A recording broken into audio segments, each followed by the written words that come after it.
The pen was already in his hand before Zephan Abra even sat down. That was the first thing that felt wrong. He hadn't asked for a pen. Nobody offered him one. It was just there, sitting on the edge of the glass table like it had always been waiting for him. Like this whole moment had been planned long before Zephan walked through the door. He looked up. Kairos Vale was already watching him. Not staring, not studying, just watching. The way a man watches something he already owns. Calm eyes. Still hands. A face that gave away nothing. He sat across the table in a dark gray suit that probably cost more than Zephan's rent for 6 months. And he hadn't moved once since Zephan walked in. Hadn't offered water. Hadn't made small talk. Hadn't done any of the normal things people do when they're about to ask a stranger for a massive favor. He just waited. And Zephan, God help him, sat down. The room smelled like leather and cold air. Clean. Too clean. The kind of clean that comes from people who pay other people to make sure nothing is ever out of place. Floor-to-ceiling windows behind Kairos showed a city skyline already deep into the gray of a November afternoon. Everything outside looked small from up here. Everything inside felt smaller. Zephan pressed his palms flat against his thighs. His brother Omari had been in the hospital for 11 days. 11 days of machines and beeping monitors and doctors who talked to him in careful, measured sentences, like they were handing him pieces of bad news one at a time so he wouldn't break all at once. 11 days of bills sliding under the door of a financial situation that was already destroyed before any of this started. 11 days of calling numbers that rang too long. Of filling out forms that came back denied. Of standing in hallways that smelled like antiseptic and trying to hold himself together while the person he loved most in the world was disappearing behind a glass window. 3 loan applications.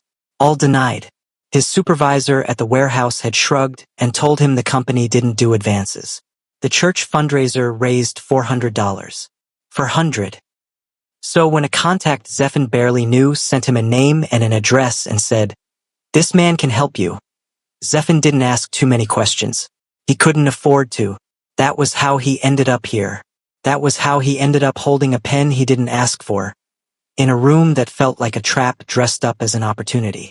Hi viewers, have you ever been so desperate that you said yes to something before you even heard the full offer? Drop your story in the comments. I want to know. You know why you're here, Kairos said. His voice was low. Even. Like he'd said this exact sentence before and it had always worked. Zephan nodded once. Someone told me you might be able to help with a medical situation. Your brother. Not a question. Yes. Kairos looked at him for a moment longer than necessary. Then he reached to the side, picked up a folder, and placed it on the table between them. He didn't open it. He didn't push it forward. He just set it down like it was a chess piece he was placing with intention. The arrangement is simple, Kairos said. I need someone trustworthy. Someone without deep connections or complicated obligations. Someone who will commit completely. He paused. I need someone to care for a child. Zephan blinked. A child. Yes. That's it. Kairos's expression didn't shift. That's the visible part. The air in the room changed. Not literally. But something moved, like a current had passed through and settled, and now everything felt 2 degrees colder. Zephan looked at the folder. What's the invisible part? Discretion, Kairos said.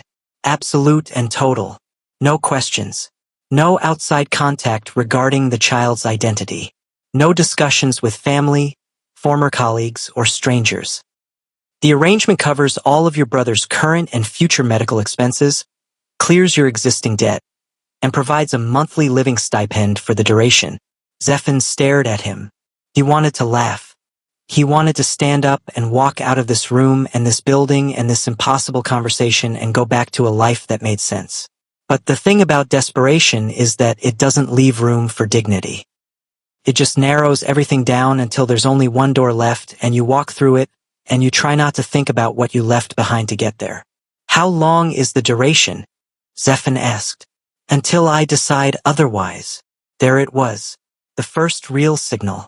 Clean on the surface. Rotten underneath. Zephin exhaled slowly through his nose. His jaw tightened. Every instinct he had, every single one, was screaming at him that this was wrong. That no real offer came packaged this cleanly. That men like Kairos Vale did not seek out men like Zephin Abra out of random goodwill. That something behind this glass and leather room was broken in a way he couldn't see yet. But Omari was on a ventilator, and Zephin had $43 in his account. Kairos reached into the folder and pulled out a single document. He slid it across the table, already signed on his side. The ink was dark. The signature was precise, like this had been ready for days. Zephin looked down at the paper. His eyes moved across the lines of text, but his brain wasn't processing all of it. Words like exclusive care obligations and identity confidentiality clauses and discretionary dissolution rights floated past him. Legal language designed to sound reasonable while meaning something else entirely. He picked up the pen. His hand didn't shake. He wished it had. He wished his body had put up more of a fight. But he signed. He slid the document back. Kairos looked at it once. Then he looked at Zephin. And for the first time since they sat down, something moved in his face. Not a smile. Not warmth. Just a flicker of something that looked like satisfaction. The child will arrive within the week, Kairos said.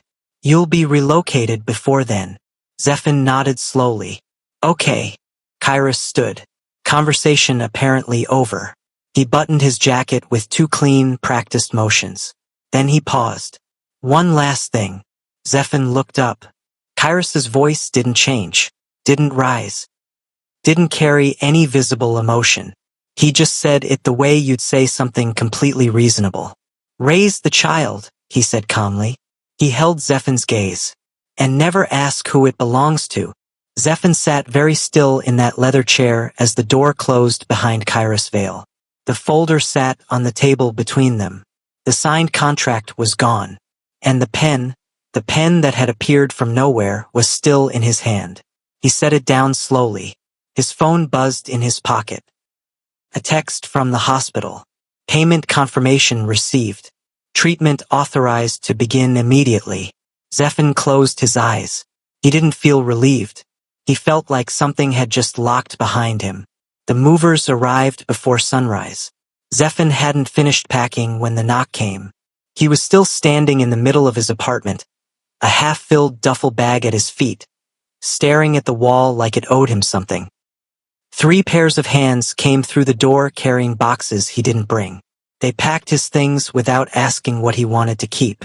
They were polite about it, quiet, efficient. They worked like people who had done this before and weren't curious about the reason. That was the second signal. He was in the new place before 9 a.m. The apartment was on the 14th floor of a building that had no name on the outside. Just an address. The lobby had marble floors and no front desk staff that introduced themselves. The elevator required a key card that had already been slid under his new door before he arrived. The furniture inside was expensive and cold, the kind you see in magazines but never touch. Chrome fixtures, gray linen, art on the walls that was clearly selected by someone with no interest in comfort. Zephin set his duffel on the kitchen counter and stood in the center of the living room and looked around. No windows you could open. That was the next thing he noticed. They were sealed. He walked to the glass and pressed 2 fingers against it. Solid. Tinted just enough that the street below was visible but distant. Like watching something through a screen. His phone still worked. That was something. He called Omari's care line and the nurse confirmed treatment had started. She used words like stabilized and responding and positive indicators, and Zephin stood there in that silent apartment and let those words be enough for right now. Because right now was all he had. He found the assigned staff within the hour. There were 2 of them. A woman named Precia, sharp eyes, measured movements, who handled groceries and household logistics. And a man with no name offered, who appeared at the front door at 7 p.m. and stood in the hallway and didn't say anything until Zephin asked who he was. Building security, the man said. For the whole building? A pause. For this floor. 1 floor. 1 apartment. 1 man with no other explanation. Zephin thanked him and closed the door and stood with his back against it. Nobody gave him a direct number for Kairos. He went back through every message thread, every email chain, every note from the contact who'd connected them. Nothing. There was a single number labeled arrangements in the documents he'd been handed. He called it on day 2. A woman answered. Professional. Scripted. She confirmed his brother's treatment updates would be forwarded weekly. She confirmed his stipend would hit his account on the 1st of each month. She did not confirm when the child was arriving. She did not confirm who would deliver the child. When he asked to speak to Kairos directly, she said she would pass along the message. He never heard back. By day 4, Zephin had learned the edges of his new life. Groceries appeared without him placing an order. His laundry was collected and returned. When he tried to leave to walk around the block, Precia appeared at the door 2 minutes later with a calm, practiced suggestion that the weather wasn't great and would he like something brought up instead. It wasn't a threat. It was control dressed up as hospitality. And Zephin was too worn down to fight it. Not yet. The call came on the morning of day 5. A different number. A driver would bring him to a clinic for a standard wellness appointment. Standard. The word in the message sat there looking harmless, and Zephin read it twice before he realized he had no idea what kind of clinic. No address given up front. Just a time. He went anyway, because what was his other option? The clinic was clean and private. No name on the door. A single receptionist who checked him in by confirming his first name only. A nurse led him back to an exam room that was warmer than the apartment. There was a monitor on the wall. An ultrasound machine in the corner. A doctor who introduced herself as Dr. Rhonda Sessoms. Middle-aged, gray blazer.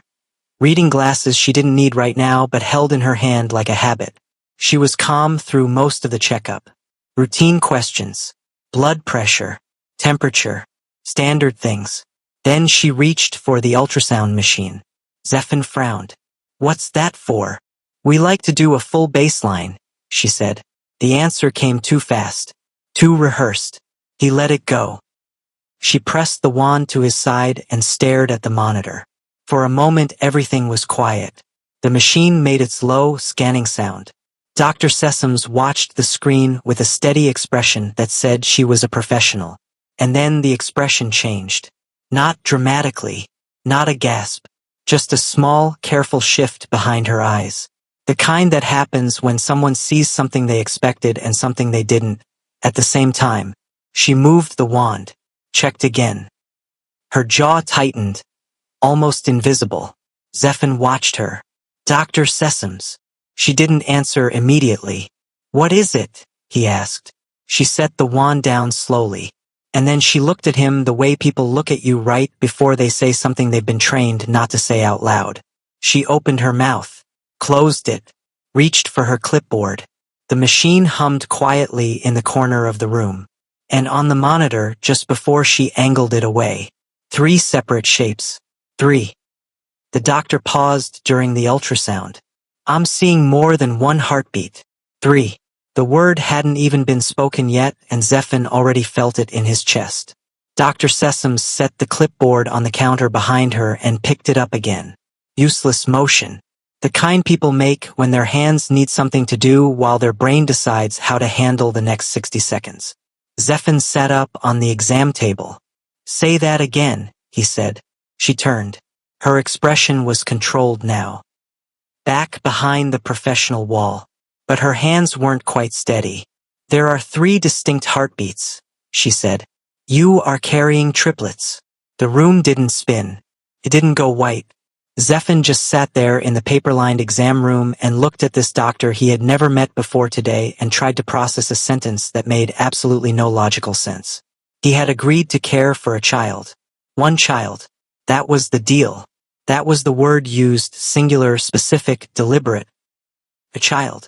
And here was this doctor standing in a clinic with no name on the door telling him there were 3. Is this, he started. Stopped. Started again. How far along? 22 weeks.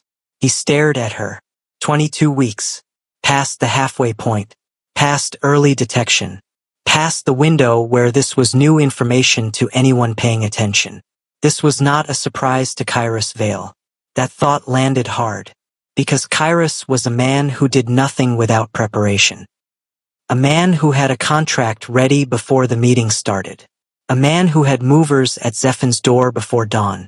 A man who knew every detail in advance and staged everything accordingly. Kairos knew. He always knew. He just didn't say.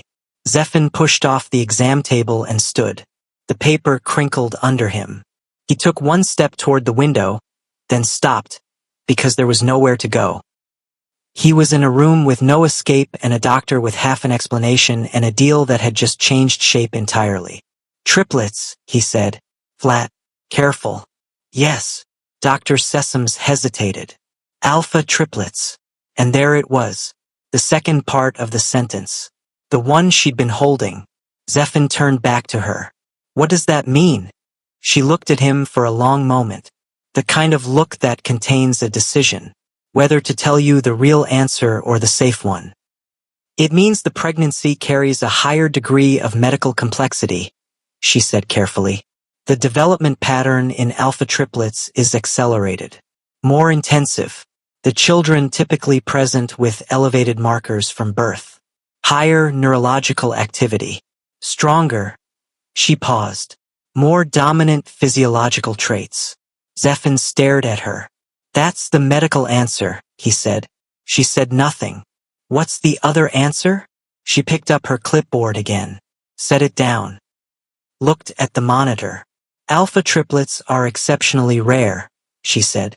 Her voice dropped a fraction.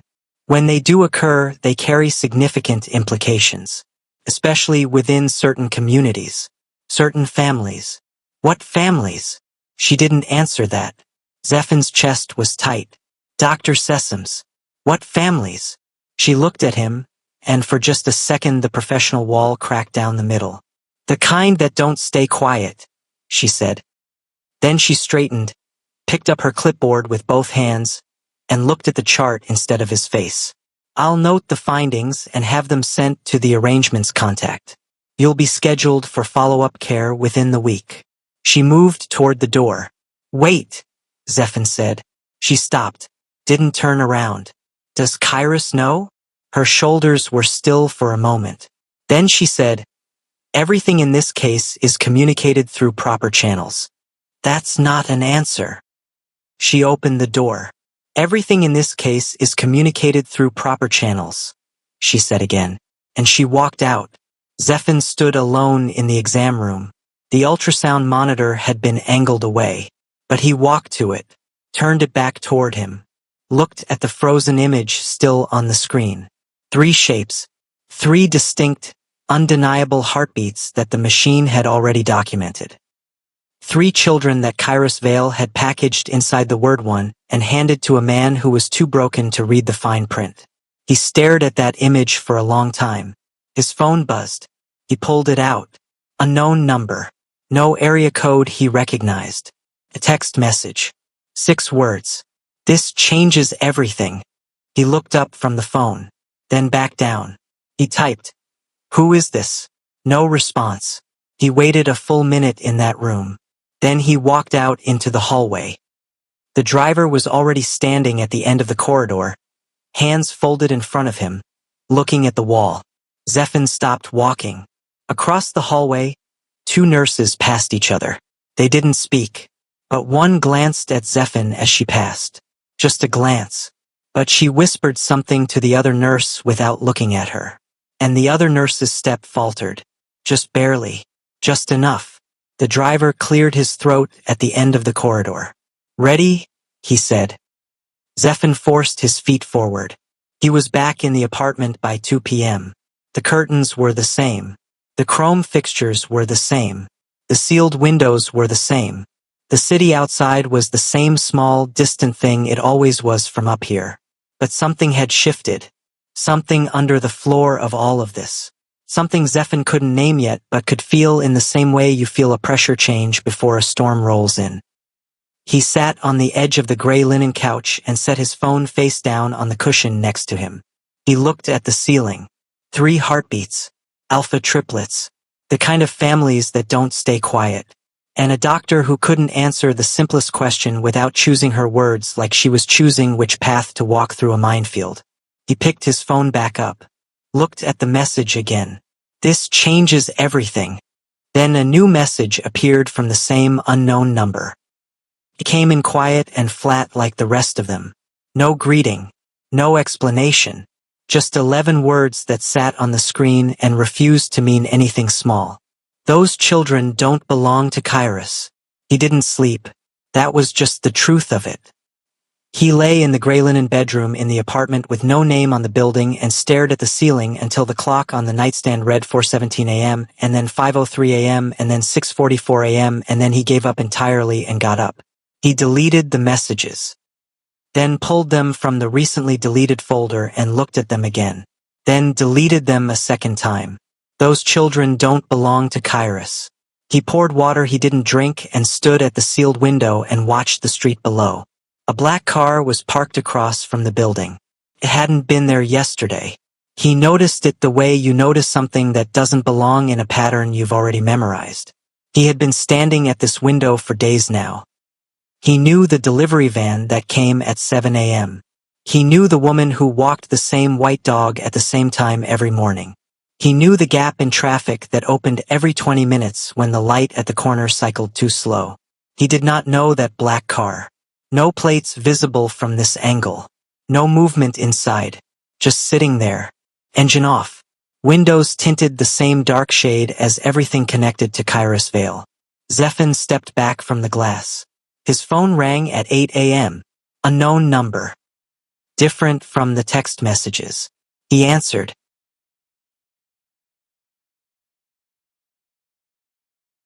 Silence. He waited. Hello. Nothing. Not dead air, the kind that has no presence. This was breathing air. Someone there. Listening. He hung up. It rang again at 8:04. He let it go to voicemail. No message left. At 9:30 it rang again. Different number this time. He answered. Breathing. Then nothing. He turned off call notifications from unknown numbers and sat at the kitchen counter with both palms flat on the granite and made himself think clearly. Made himself slow down and lay out what he actually knew. He was in an apartment he didn't choose, in a building he had no information about, carrying 3 children instead of 1 for a man who didn't tell him the truth about the number, who had no reachable direct line, whose staff monitored Zephan's movements with polished, smiling control. Someone was texting him from an unknown number about the children's real origins. Someone was calling and not speaking. And a car he didn't recognize was parked across the street. Those things weren't a coincidence. He knew that. He wasn't naive. He'd grown up in Riverside with a mother who worked 2 jobs and a father who taught him that the first lie a powerful person tells you is always buried inside something that sounds like generosity. You don't see the lie until you're already past the door. By then, it's your problem. He was past the door. He called the arrangements number. The same woman answered. Professional. Scripted. He told her about the calls. We'll make a note of that, she said. A note. He kept his voice flat. Yes. If the calls continue, please document the times. There's a car outside the building, he said. The building has its own security arrangements. Building management would be the appropriate contact. Can you connect me to building management? Pause. I can pass along a request. He ended the call. He pressed his forehead against the cool granite counter for approximately 4 seconds. Then he lifted his head and looked at Precia, who had just come through the service entrance with grocery bags and was placing things in the refrigerator with her back to him. Precia, he said. Yes. She didn't turn. The car across the street. The black one. Has it been there before? Her hands paused on a bag. Just for a moment. Too short to be definite. Long enough to count. I didn't notice one, she said, and continued unpacking.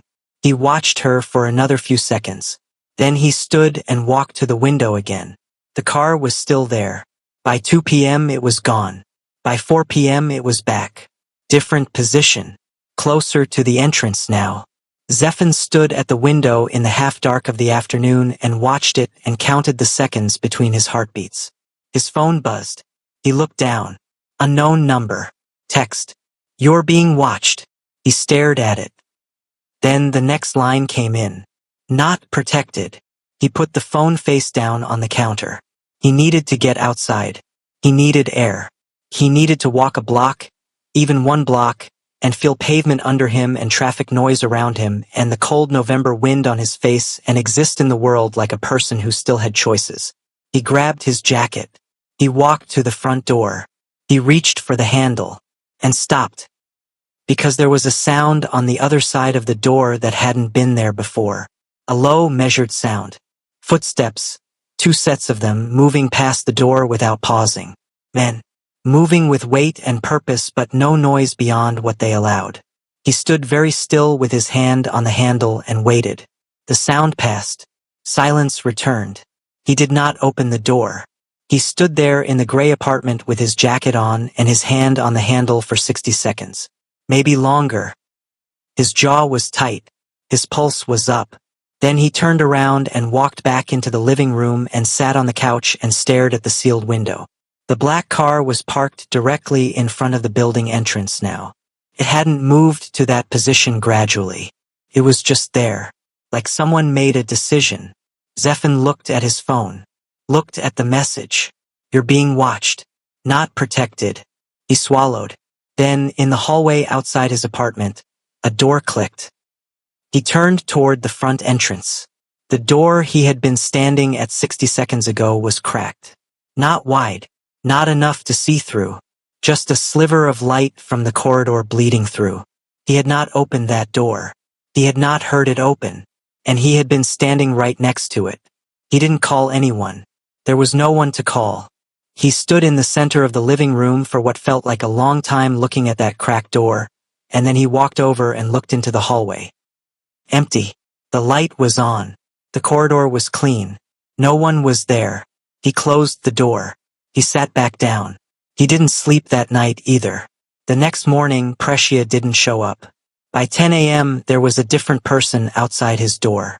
Zephan opened it and found a man in a dark jacket who introduced himself with a name that felt like a placeholder and told him, without visible emotion, that the household arrangements had been updated. Updated how? Zephan asked. You'll receive breakfast through the service entrance at the usual time, the man said. If you need anything, you use this. He held out a small flat device with a single button on it. Zephan looked at it, then at him. Where's Precia? Reassigned. By who? The man's expression didn't shift. Security. He said it the way people say the name of something large and settled and not worth questioning. Zephan took the device. The man turned and walked away. By noon, Zephan had counted 6 people on the floor he didn't recognize. Not maintenance workers. Not residents. Men in dark clothing who moved quietly and positioned themselves at intervals that weren't random. By 1 p.m., the black car across the street was gone. Both of them. Zephan stood at the window and noticed that too. The cars were gone, but the sensation of being watched hadn't moved. It had just relocated. Come inside. At 2:37 p.m., the elevator at the end of the corridor opened, and a man walked out. Zephan saw him through the narrow gap of his barely open front door, which he had cracked on purpose because the sealed window and the flat device and the reassigned staff and all of it had pulled his nerves tight enough that he needed to see the hallway. Needed some kind of sight line. The man who stepped off the elevator was tall. Not aggressively tall, just enough. Dark coat. No visible ID. Hands at his sides, completely still, fingers loose. He moved through the hallway without looking at the doors he passed. Not because he was indifferent, because he already knew what was behind them. There was a quality to the way he walked that Zephan had no clean word for. Not swagger, not performance, just a total absence of hesitation, like the world around him had already been arranged to accommodate his route and he was simply moving through something pre-cleared. The 6 people on the floor noticed him. None of them spoke. None of them stopped him. 2 of them stepped back slightly, small adjustments, unconscious. He stopped outside Zephan's door. He didn't knock. He just stood there. Zephan stepped back from the gap and straightened. 3 seconds passed. Then the door opened. It didn't crash. Wasn't forced. Just opened. Like whoever was on the other side had a key. Or like locks were a courtesy that didn't quite apply. The man stepped inside. Up close he was different from across the hall. The coat was well cut but not flashy. No jewelry. Short silver dark hair, younger face than the hair suggested. Eyes that were a shade of dark brown so deep they read almost black in the apartment's muted afternoon light. He looked at Zephan the way you look at a room you've entered before, not with curiosity. With orientation. He said nothing for a full 10 seconds. Zephan didn't back up. He wanted to. His body had already catalogued this man as something his nervous system had no comfortable classification for. But he held his ground. "Who are you?" Zephan said. The man tilted his head. A fraction. Enough to register the question. "Kaler Draven," he said. His voice was low. Clean. Not warm. "You're not from the arrangements team," Zephan said. "No. Did Kairos send you?" Something moved in Kaler's expression. Not quite amusement. Just a shift in the calibration of his stillness. "No," he said again. Zephan looked past him at the open door. 3 of the men in the hallway had turned to face inward now. Not threatening. Just positioned. "Then what are you doing in my apartment?" Zephan said. Kaler didn't answer that directly. He looked around the space with the same orientation quality. Not studying it, just confirming what he already knew. He looked at the sealed windows. Looked at the service entrance. Looked at the flat call device sitting on the counter. Then he looked back at Zephan. "There was a breach in the security protocol last night," he said. "Exterior and interior." Zephan stared at him. "The door," Zephan said. Kaler's eyes stayed on him. "Yes," he said. Something cold moved through Zephan's chest. "You know about that." "I know about everything that happened in this building in the last 18 hours, Kaler said. Not boasting, just stating it, like someone confirming a weather report. Zephan processed that. Then he said, "How?" No answer. "Who gave you access to my apartment?" No answer. "What exactly are you here to do?" Kaler looked at him, held it for a moment. Then he said with complete calm and zero explanation, "Security has been replaced. Movement restrictions are updated. Effective immediately. All external communications go through my team from this point." Zephan's jaw tightened. "I didn't agree to that." Kaler looked at him. He did not argue. He did not justify. He did not soften it. He just held Zephan's gaze with those near black eyes and waited. The same way someone waits for a decision they already know the outcome of. "You don't have my permission," Zephan said. Kaler looked at him a moment longer. Then he turned and moved back toward the open door. "I'll need a list of any communication you've received from unknown sources," he said over his shoulder. "Have it ready by 6. He stepped into the hallway. Zephan followed to the door.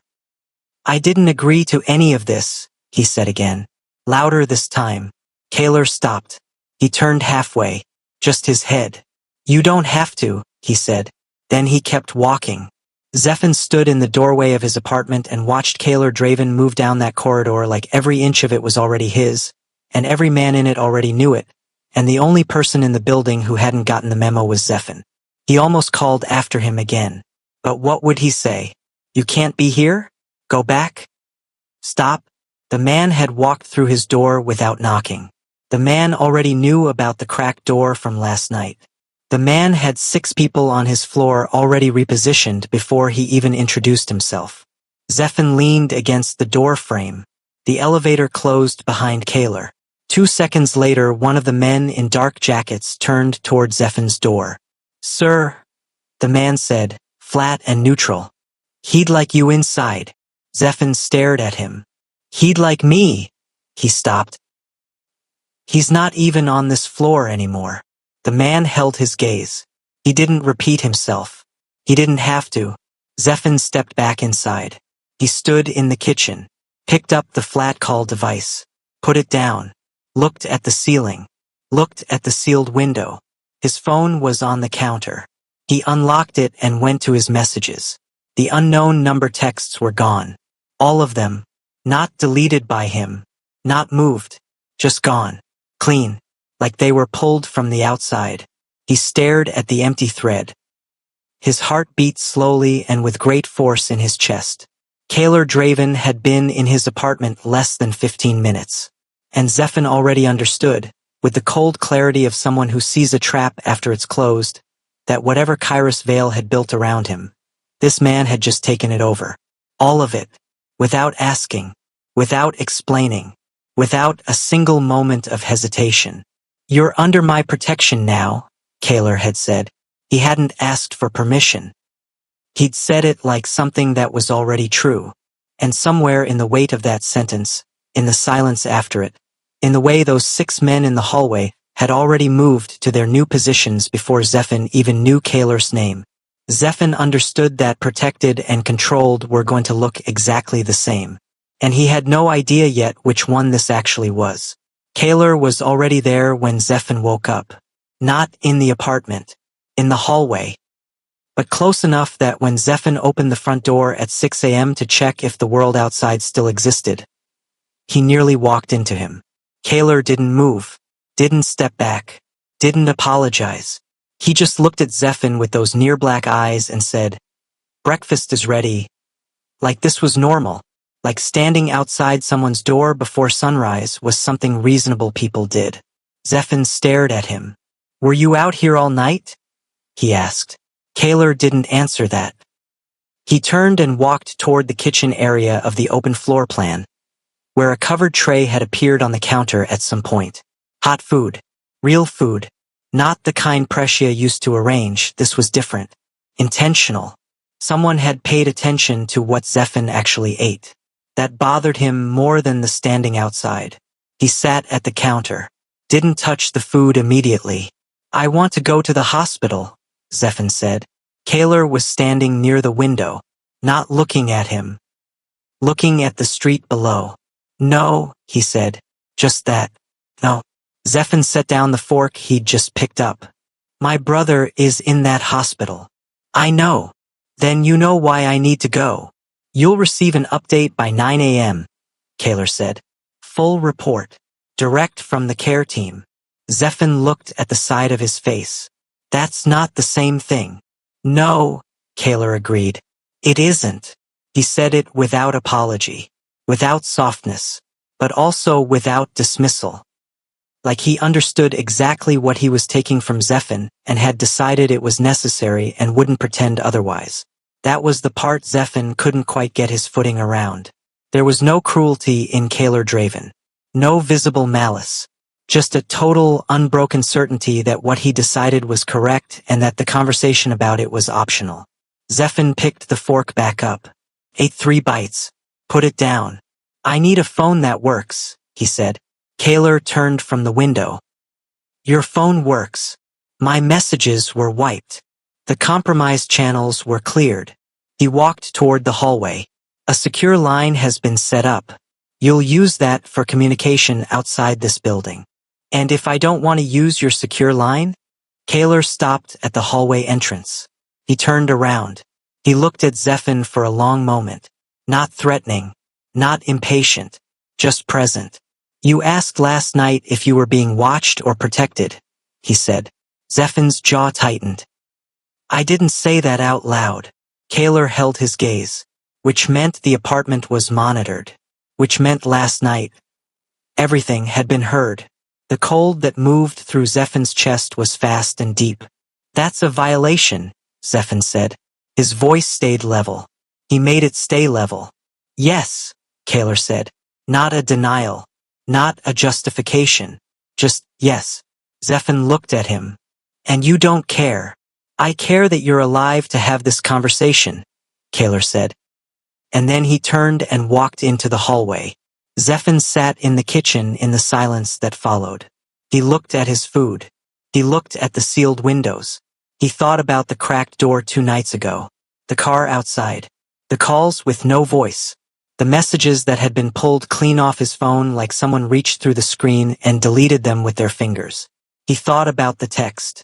You're being watched, not protected. But here was the thing that sat at the back of his mind like a stone he kept stepping around. Whoever sent those texts knew things. Real things. Specific things. They knew about the children. They knew about Kairos. They knew enough to warn him. And then Kaler showed up. And the texts disappeared. He pushed the tray aside. The update on Omari arrived at exactly 9 a.m. Full report. Direct line. A doctor he recognized from the hospital, Real voice, not recorded, who told him the treatment was continuing well and that Omari had been moved out of the ICU into a monitored recovery room. Zephan pressed his eyes shut for a moment and let that settle. Omari was alive. Omari was better. That mattered. He held on to that. By 11, Kaler was back. He didn't explain where he'd been. He sat at the far end of the living room with a tablet and reviewed something Zephan couldn't see. 2 of the security men were positioned in the hallway. The apartment felt like it had shrunk. Zephan stood by the kitchen. "You going to tell me what's actually going on?" he asked. Kaler didn't look up from the tablet. "Which part?" "Any of it." Zephan crossed his arms. "The children. The threats. Who sent those texts? Why Kairos can't be reached? Why you walked into my life and rearranged it without asking?" Kaler set the tablet down. He looked at Zephan. "The children are the primary target," he said. "There are people who want access to them. The threats are real. The texts came from someone inside the original arrangements team who has since been removed." "Removed," Zephan repeated. Kaler held his gaze. "Removed," he said again, and said nothing more about it. Zephan let out a slow breath. "And Kairos?" Something crossed Kaler's face. Small. Gone in less than a second. "That answer will come," he said. "Not today." Zephan looked at him. He wanted to push. Every part of him wanted to push.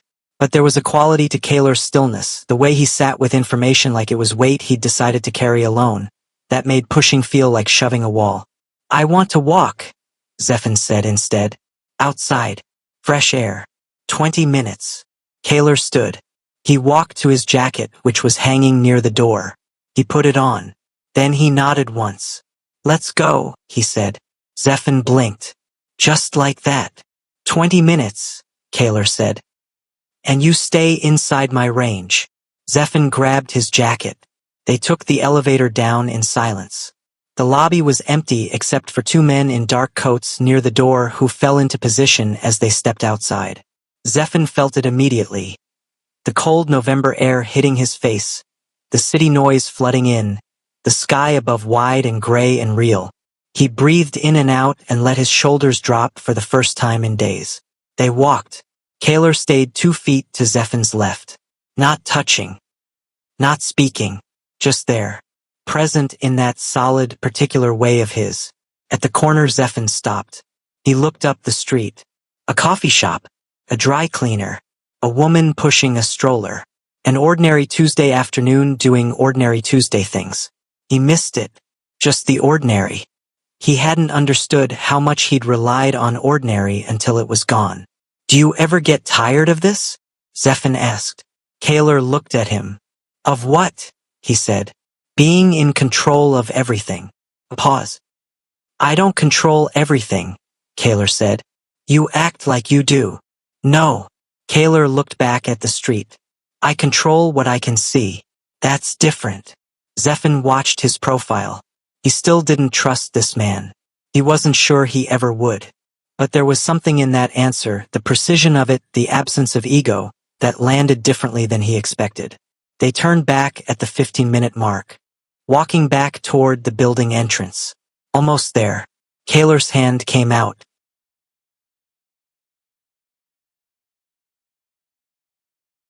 Not grabbing. Just placed. In front of Zephan's chest. A quiet physical stop. Zephan looked at him. Kaler was looking at something across the street. His eyes had sharpened. Not panicked. Just precise. Focused in the way a person focuses when their whole body is already calculating. He said quietly, "Back inside. Now." Zephan looked across the street. Nothing he could see. What? Now? Kaler said. The word didn't rise, didn't shake. It just closed all other options. Zephan moved toward the entrance. Kaler stayed beside him. The two security men shifted in tight, and the lobby doors closed behind them in under 10 seconds. Zephan stood in the marble lobby breathing harder than he wanted to. He looked at Kaler. What was out there? Kaler pulled his phone from his coat and typed something. He didn't look up. 30 seconds passed. Then 60.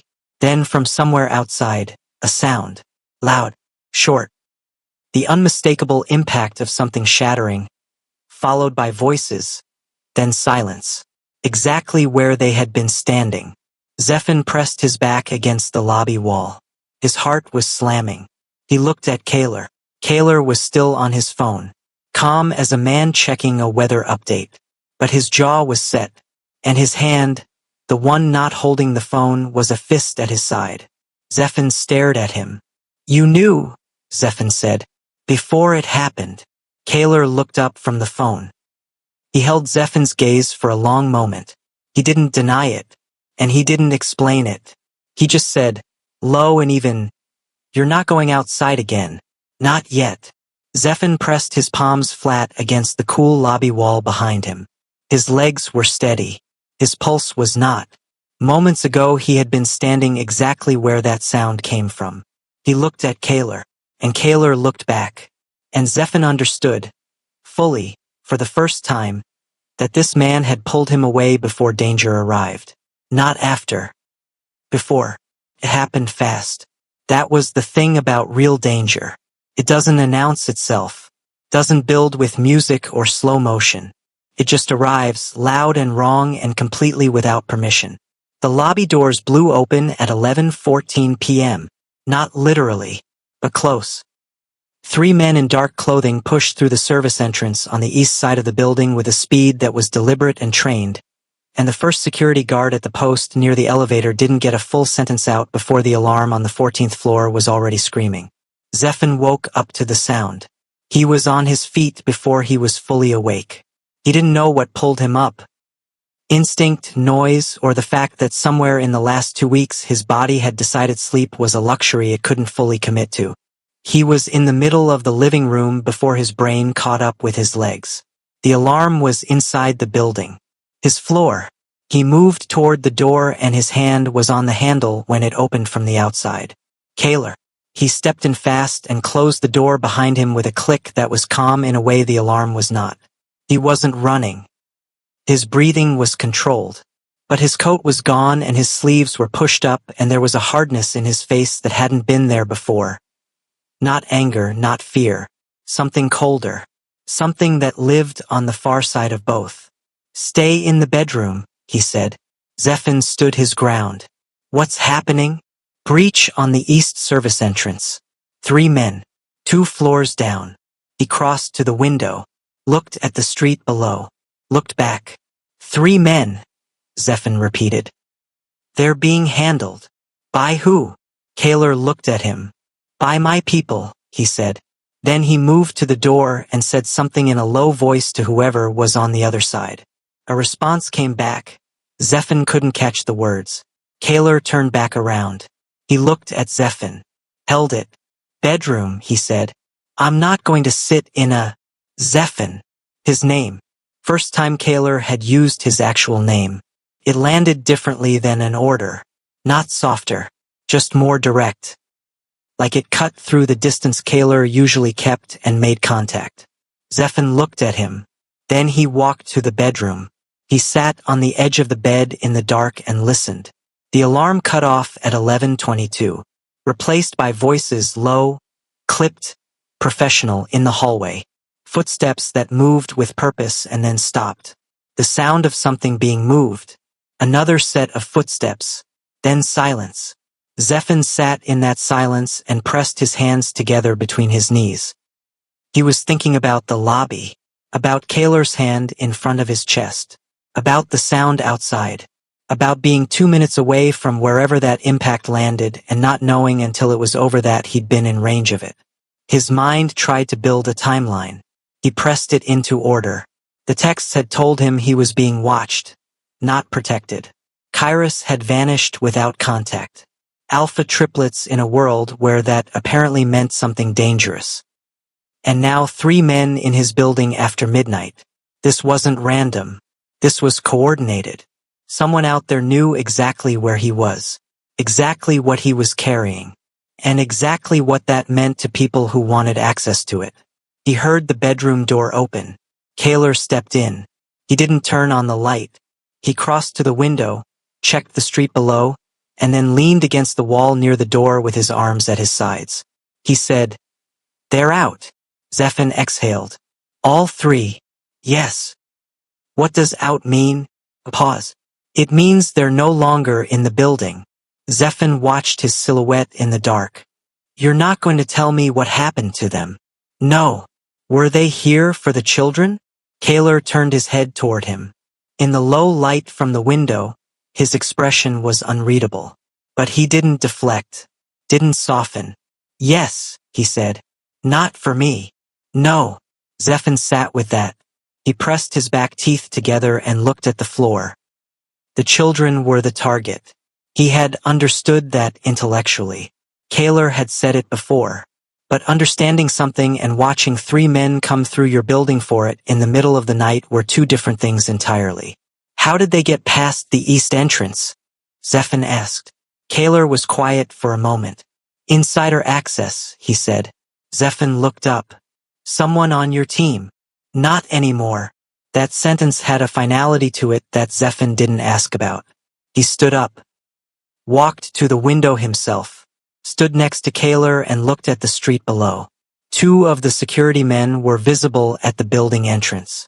A third one stood near a vehicle across the street. Everything looked still. Everything was not still.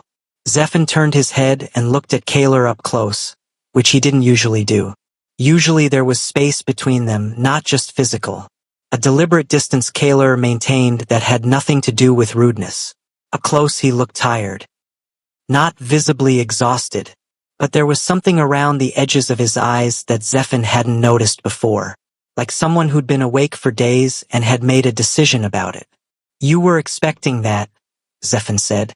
"Tonight." Kaler didn't answer immediately. "I was expecting something," he said. "That's not the same as being surprised." "No, it isn't." Zephan looked at him. "Why didn't you warn me?" he said. Kaler turned to face him. They were close enough now that Zephan could see the specifics of his expression. The set of his jaw, the steadiness of his eyes, the absence of apology. "Warning you would have required explaining things I'm not prepared to explain yet," Kaler said.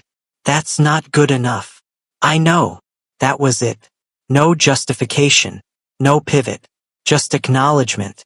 Zephan was angry. He had been managing it carefully all night, holding it at arm's length the way you hold something hot. But it was there and it was real. He hadn't asked for any of this. He hadn't signed up for breach alarms and midnight intruders and a man who walked through walls and gave orders and wiped his messages and stood outside his door before sunrise. He had signed up to take care of a child. One child. In exchange for his brother's life. And now he was here. In this. "I need you to start being honest with me," Zephan said. Low. Steady.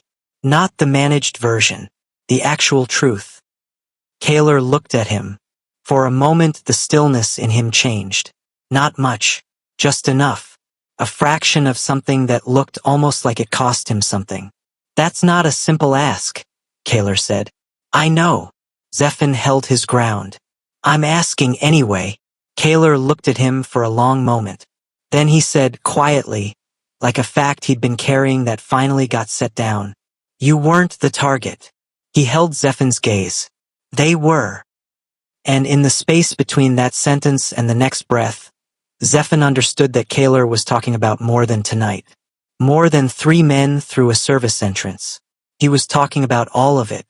And whatever came next was going to be bigger than anything that had come before. He didn't break down all at once.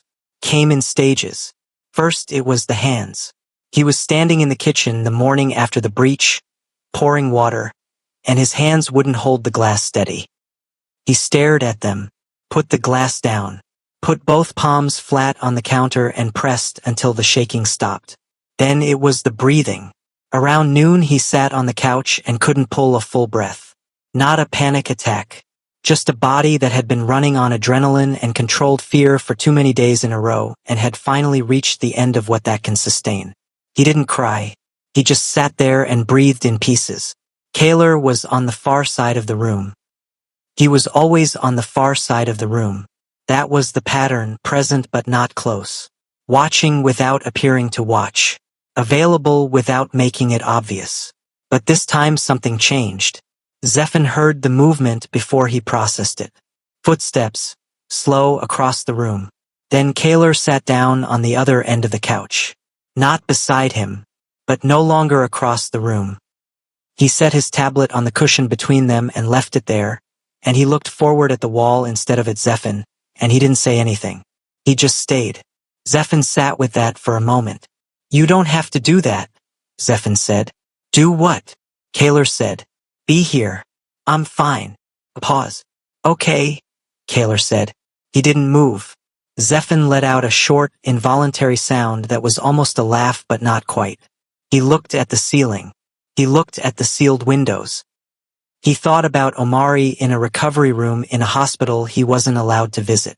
He thought about 3 heartbeats on an ultrasound screen in a clinic with no name on the door. He thought about a signed contract that had turned out to be a door he couldn't see the other side of until he was already through it. I'm so tired, he said. Not to Kaler specifically, just to the room, to the air. But Kaler heard it. I know, he said. Zephan turned his head and looked at him. This strange, controlled, quiet man who had arrived in his life like a weather event and reorganized everything without being asked. Who knew things before they happened. Who stood outside his door before sunrise and wiped his messages and redirected 3 armed men in the middle of the night like it was an item on a checklist. Who are you actually? Zephan said. Kaler looked over at him. You know my name, he said. That's not what I asked. Kaler held his gaze. Then he looked back at the wall. Someone who got here before the wrong people did, he said. Zephan watched his profile. That's still not an answer. No, Kaler agreed. It isn't. Silence. The afternoon light moved slow through the tinted windows. Somewhere below, the city ran its noise. Traffic. Someone's horn. The ordinary hum of people who had no idea this building existed, or what was in it, or what 3 men had come through the east entrance looking for last night. Zephan's body was heavy. The kind of heavy that lives in your chest and your shoulders and the backs of your eyes. He hadn't let himself feel it fully until now, had been holding the weight of it just above the surface of what he could carry. He let it drop. Not dramatically. He didn't fall apart. He just stopped holding it up. He leaned back against the couch, closed his eyes. He didn't intend to fall asleep. But the couch was real, and Kaler's presence on the other end of it was strange and solid, and the apartment was quiet in a way it hadn't been since the breach. And somewhere in the gap between one exhale and the next, consciousness let him go. He slept. He didn't know how long. When he opened his eyes, the light through the windows had changed. Later afternoon. The tablet that had been between them on the couch was gone. But Kaler was still there. He wasn't looking at Zephan. He was looking at his phone with one arm across the back of the couch. His posture unchanged. Like he'd been there the entire time and hadn't moved. Zephan sat up slowly. Kaler glanced at him once, then back at his phone. You didn't leave, Zephan said. No. Zephan rubbed his face. You could have. Yes. He looked at the window. The city outside was starting to shift toward evening, the light going gold and gray at the edges. Kaler. He looked over. Thank you, Zephan said. Kaler held his gaze for a moment.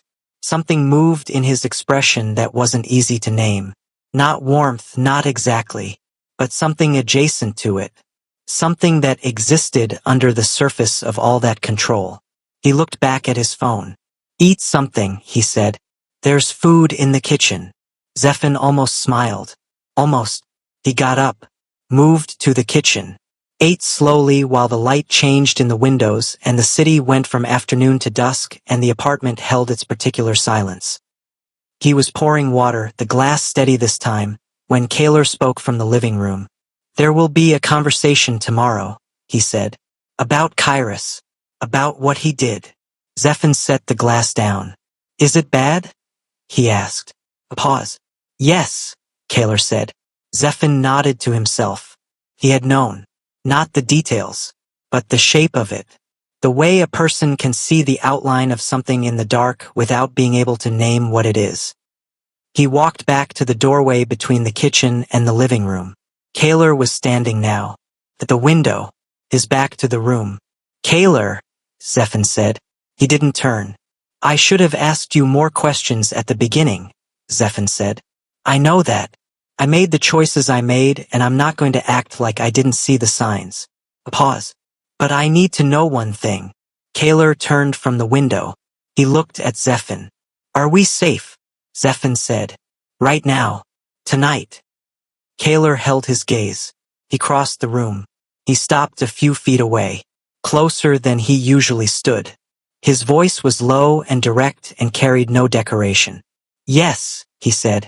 And then, with a certainty that didn't leave room for argument or reassurance or any of the soft-edged language people use when they aren't actually sure, "You're not leaving my sight again." He said it like it was already decided. Not a promise. A fact. Zephan looked at him. He should have pushed back. He knew that. He should have asked what that meant and what the limits were and why this man felt he had the authority to make that call. But standing there in the dusk-lit apartment, with 3 armed men's aftermath still in the walls of this building and his brother recovering in a hospital across the city and 3 heartbeats growing inside him that apparently meant war to someone. Standing there in all of that, the answer landed like solid ground, and Zephan was too tired to step off it. The truth about Kairos didn't arrive with noise. Came in a folder, gray, flat, set on the kitchen table the next morning by one of Kaler's men without a word. Just placed there, like a bill finally come due. Zephan sat across from Kaler. Neither of them touched the folder for the first 2 minutes. Then Kaler opened it. He didn't read it out loud. He turned it to face Zephan. And Zephan read. Took time. There were pages, documents, time-stamped communications, transaction records with figures that looked clean on the surface and weren't clean at all when you traced where the money ended up. Zephan read slowly because his brain kept refusing the information, kept sliding off the surface of it, kept trying to find a way the words meant something less than what they said. They didn't. Kairos Vale had sold information about the children. Not carelessly, not in panic, deliberately.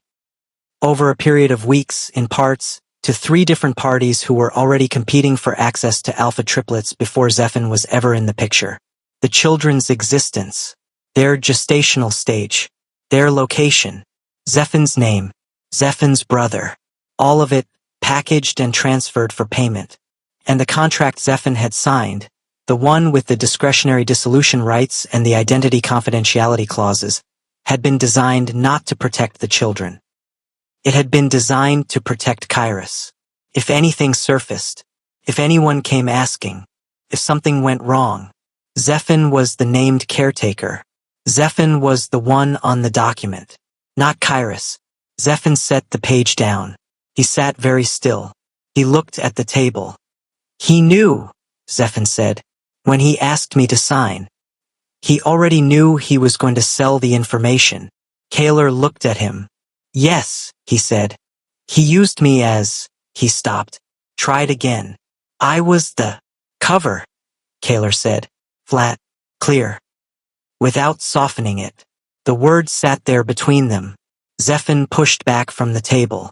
He stood up. He walked to the window. He put both hands on the glass and looked at the city below and breathed. He had walked into that meeting with a dying brother and $43. Kairos had walked in with a pre-signed contract and a plan. It had never been care for a child. It had always been, hold the bag while I sell everything else. Anger came up fast and hot and Zephan let it. He pressed his forehead against the glass and let it move through him, all the way through, because fighting it was pointless and pretending it wasn't there was worse. His hands were fists against the window. Behind him, Kaler didn't speak. Didn't rush it. Just waited. After a while, Zephan lifted his head. The parties he sold to, he said. The three of them. One of them funded the breach, Kaler said. The other two are being managed. Managed. Another word with no soft edges. And Kairos, Zephan said. A pause. He cleared his accounts 4 days before the first threat arrived at this building, Kaler said. He has not been located. Zephan turned around. He looked at Kaler. He's gone. Yes. He left me here. Yes. He said it without flinching. Because it was true, and Kaler was the kind of man who said true things directly rather than wrapping them in language designed to make them easier to hear. Zephan sat back down. He looked at the folder on the table. All those pages. All that deliberate, organized betrayal laid out in black and white. He thought about the calm in Kairos's face when he slid that contract forward. The way he said never ask who it belongs to without a single flicker of hesitation. He hadn't hesitated because he already knew he was going to be gone before any of this surfaced. Zephan had spent weeks in this building being careful. Watching. Managing fear. Navigating Kaler's control. Worrying about whether he could trust the man standing in front of him right now. And the whole time the man who actually set this fire was already gone.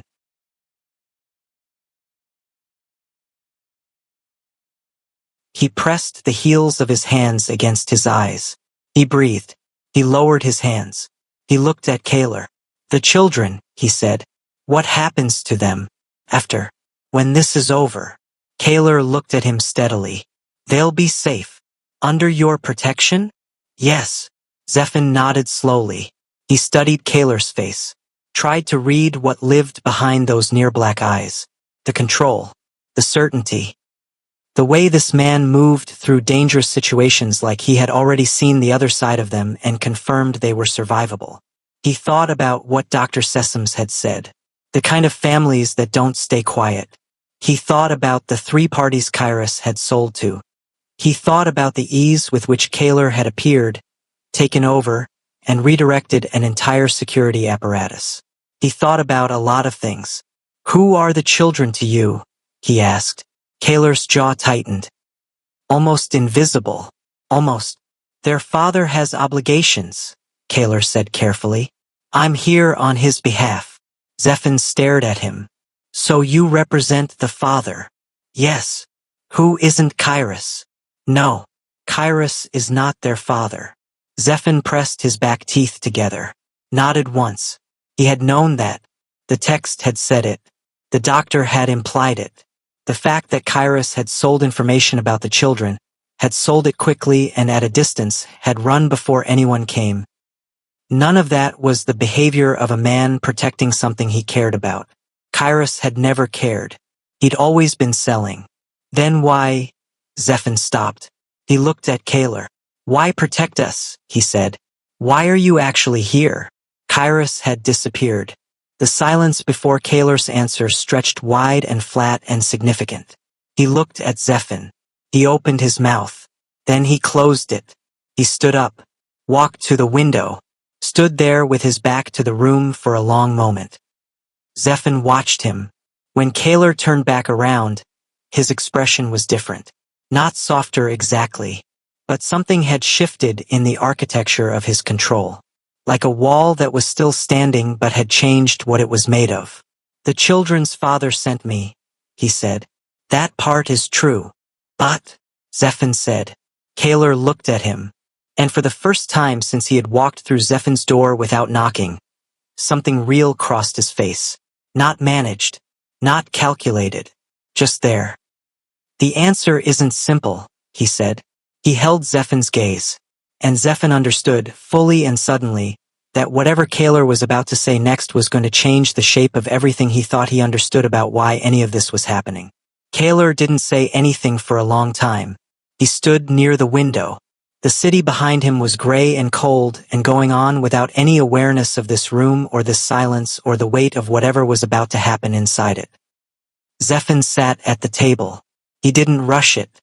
He had spent weeks being managed and redirected and kept at the edge of information. He had the patience now. Tired, worn-down patience, but patience. Kaler turned from the window.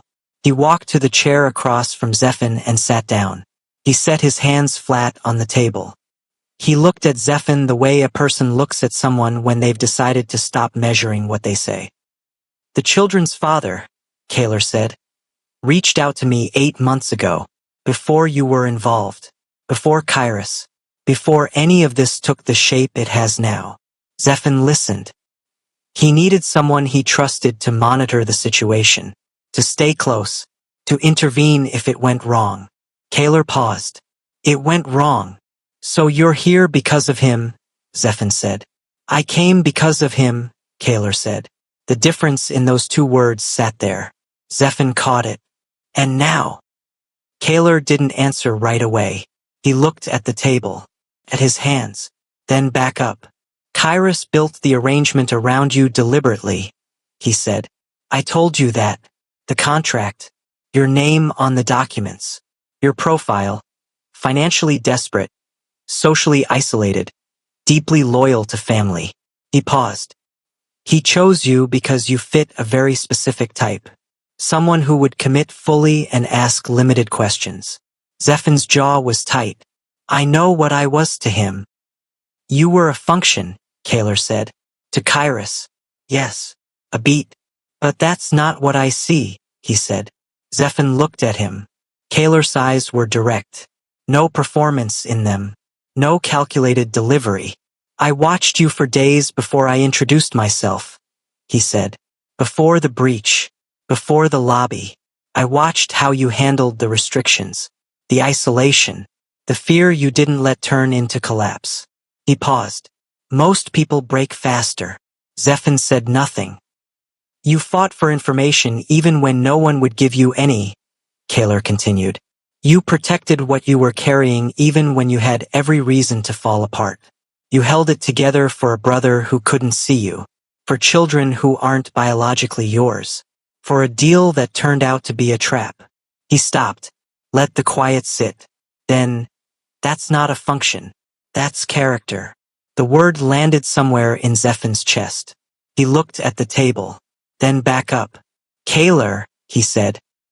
Say what you're actually saying. Kaler held his gaze. And for one long, unbroken moment in that gray-lit apartment with the city going on outside and 3 heartbeats that weren't his and a brother who was finally healing and an empty space where a man named Kairos Vale used to stand. For one moment, all the careful, controlled management that Kaler Draven kept around himself like a second skin went quiet. The children's father will take custody when it's safe, he said. They will be protected. That part doesn't change. Okay, Zephan said. But after that, he stopped. Zephan waited. After that, Kaler said, there is no arrangement that requires you to stay. Pause. I know that, Zephan said carefully. Yes, Kaler said. But I'm telling you, after that, there is also no arrangement that requires you to leave. The room was very quiet. Zephan looked at him. Kaler didn't look away. The children's father didn't send me here to find you, he said. That part happened on its own. He held Zephan's gaze. I came for them. I stayed for something else. Zephan sat very still. He thought about the pen on the table. He thought about the contract that was already signed. He thought about standing in a lobby while something shattered outside and feeling Kaler's hand in front of his chest. He thought about waking up on the couch with the evening light changed and Kaler still there. He thought about every question this man had deflected and every truth he had eventually said anyway and every moment where he stayed when there was no obligation to stay. He looked at Kaler. Say it plainly, Zephan said. Kaler's expression didn't change, but something in it finally let go. He leaned forward. He said it quiet. He said it like a fact he'd been carrying for a long time and had decided to put down. They were never what I came for. Pause. You were. The silence after those 2 words was total. Not empty. Full. Zephan looked at this man who had walked through his door without knocking and taken over his security and wiped his messages and stood outside his apartment at 6 a.m. and sat on the other end of the couch when Zephan's body finally gave out. This man who gave no soft answers.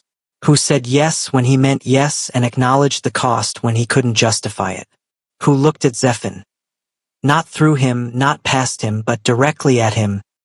Like Zephan was the point and everything else was logistics. Zephan exhaled. Slow. He looked at his hands on the table. He looked back up. That's a problem, he said. Kaler looked at him. Because I don't trust easily, Zephan said. And you came into my life by force. And there's a lot you still haven't told me. Kaler didn't flinch.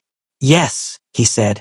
And I have 3 children I'm responsible for who apparently represent some kind of power structure I don't fully understand yet. Yes. And Kairos is still out there. For now. Zephan looked at him. A long moment. Then he said, You're going to have to earn it. Kaler held his gaze. And something shifted in his face. Not a smile, not quite. But the closest thing to one Zephan had ever seen on him. I know, Kaler said. And that was it. No grand declaration. No resolution wrapped up clean. No door that closed on everything that had come before. Just 2 men sitting across a table in a sealed apartment with a city full of ordinary people outside and a fight that wasn't over and 3 heartbeats that would change everything and a future that had no shape yet. But it was there. The beginning of something. Built on nothing soft. Which meant it might actually hold. That is the complete story, all 10 chapters. If you stayed this far, you already know this wasn't a simple story about a deal gone wrong. It was about what happens when desperation opens a door, when control wears the face of protection, and when the thing you didn't see coming turns out to be the one thing worth holding on to. If this story hit you, if any part of it felt real, drop a comment below and tell me which moment got you. Was it the contract, the triplets, the breach, or that final line? Subscribe and turn on notifications so you never miss a story on this channel. Every week there is something new. Something that will make you think, make you feel, and remind you that the most powerful stories are the ones where someone chooses to stay when they had every reason to go. Share this with someone who needs to hear it. And come back, because the next story starts where this one can't.